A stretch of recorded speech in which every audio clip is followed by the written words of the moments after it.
So when you're cleaning a kitchen, you always want to work the same way we do in every room from top to bottom.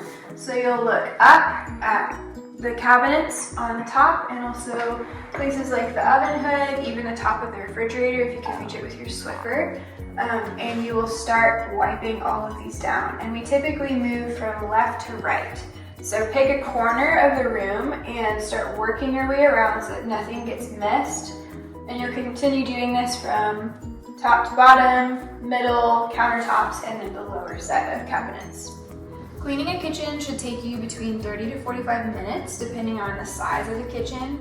So the way that we do this quickly with the time that we have is on a standard clean, the appliances that you're cleaning thoroughly are the microwave, inside and outside, the stove top, so you would take the grates off and clean underneath, and then the sink, so we're fully scrubbing out the inside of the sink today.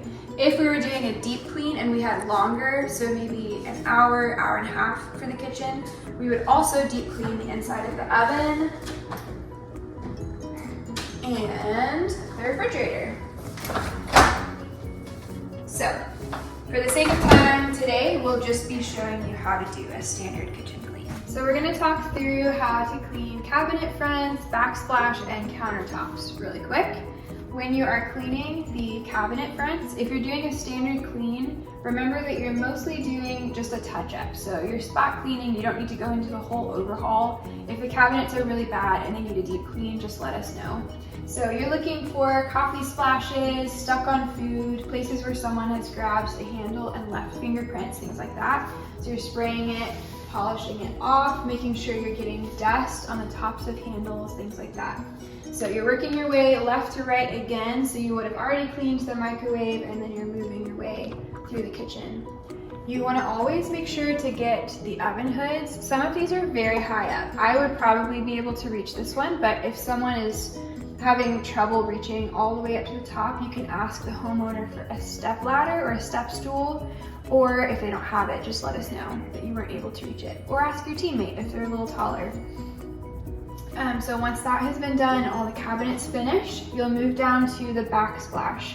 So if someone cooks a lot, especially if they cook messy foods, this will have grease and food on it. So everything needs to be pulled away from the backsplash. I'm going to move their appliances back from the wall.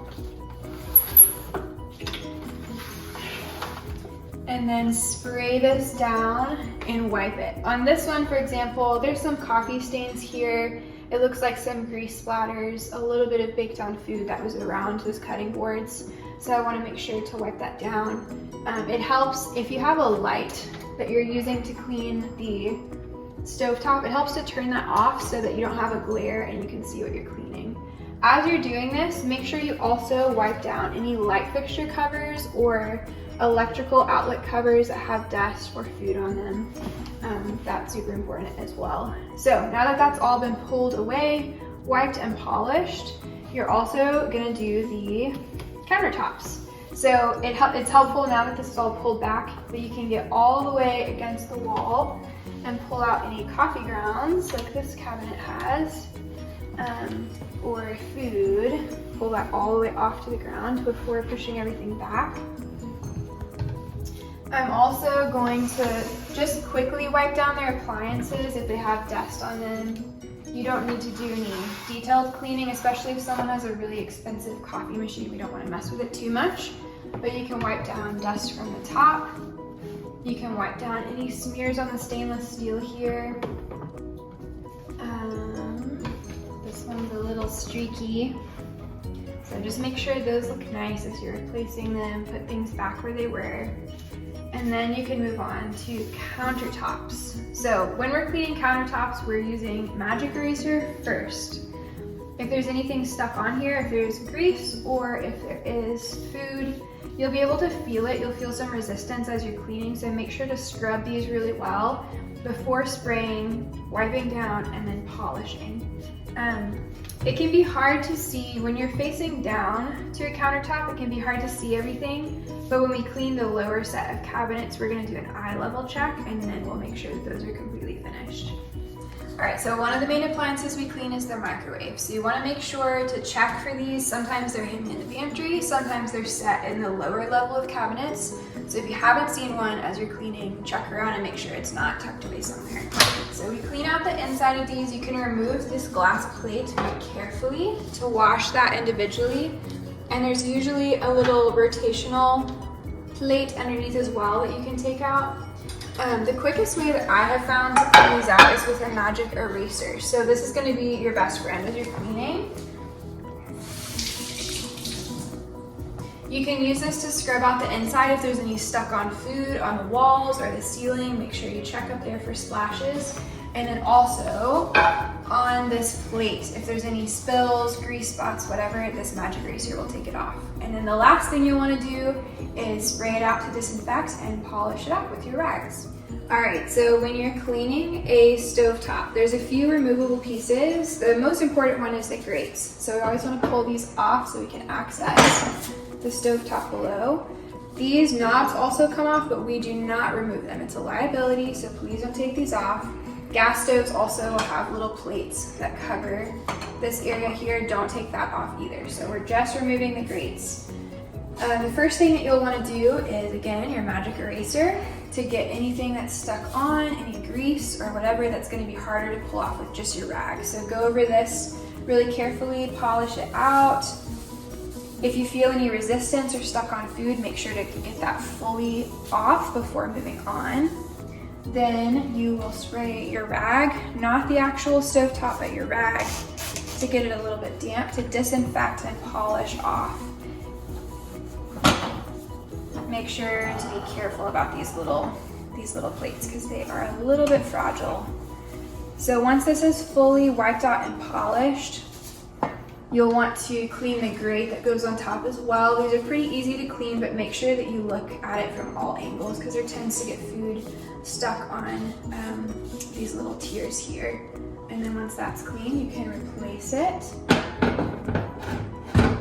And it's good to go. Make sure that you wipe down all the stainless steel surrounding it and go carefully around any of the knobs here, as well as to polish the knobs themselves before finishing this clean.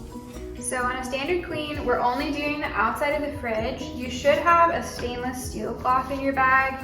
This side is for like a normal stainless steel surface. This is for the more brushed stainless steel, so it's a little bit more abrasive, so just be mindful of which side that you're using it on. But this helps to polish it, or if there's like a little handprint or something like that, it should wipe it right off. It'll get into the crevices a little bit better than some things could. You'll want to wipe the handles, open the fridge to make sure you get this inside level as well. There's always fingerprints here. You can also slide out the freezer to do this little ledge as well. And then make sure you check it from all angles. So look at the sides, look at the, what is this called, the water dispenser, all of that to make sure that it's done. And then the last step after you've polished it with your stainless steel rag is to polish it with a dry microfiber. So same situation if you see any streaks or smears or anything that's left behind. All right, so when you're cleaning a sink, you always want to start with a magic eraser. This is again going to be your best friend as you're cleaning it out. You want to start by scrubbing down the sides, scrubbing down the walls, and especially really getting into the corners with this to make sure that you're pulling out anything that's stuck. See, I'm already pulling out some food out of this sink. You'll also use it to get the inside of the drain, so please don't skip this. It always gets grimy, but you can make it look brand new using this magic eraser. You'll also want to use your scrub brush. This will get inside the corners of the drain. So if there's anything stuck in here, if it's starting to get a little bit orange from being used every day, this will make it look brand new. So once you've polished everything out and it looks good, make sure you've taken out any rust stains or any stuck on food. You can then disinfect it with your all-purpose spray, polish it, wipe it out, and then make sure you use a dry rag to finish out the clean so that it looks brand new. Okay, so we have done all of the upper level cabinets, we've done countertops, we've done appliances. So now we're moving down to the lower level cabinets. Sometimes there's microwaves tucked down in here. In this case, there's an oven on the lower level, so all those things are getting cleaned. I have put on some very fashionable knee pads, which are gonna protect my knees as I'm getting down to clean. So as you're down here, one of the first things you wanna do is double check your work on the countertop, because like I said before, there are things that you would not have seen as you're just looking down. So you'll get down eye level and then see if there's any crumbs that you missed. I missed some coffee grounds here. So make sure that that is all done before finishing out the cabinet or the countertops. So while I'm down here, I'm also going to wipe down the front of the oven. I'm gonna do a spot clean of all of these cabinet fronts here. This one is actually the pull-out trash can, so it's gonna be the dirtiest. It's gonna have food and grime all around the edges here. So sometimes I'll pull this out and just wipe down the rim of it as well. And then here we have darker cabinets, which I'll be spot cleaning as well, and then a dishwasher, which will need to be polished. So all of those things need to happen as you're cleaning the lower level. If you need to use your magic eraser, just be cautious if you're using it on darker paint. Maybe test it on a section to make sure it's not going to leave any streaks as you clean.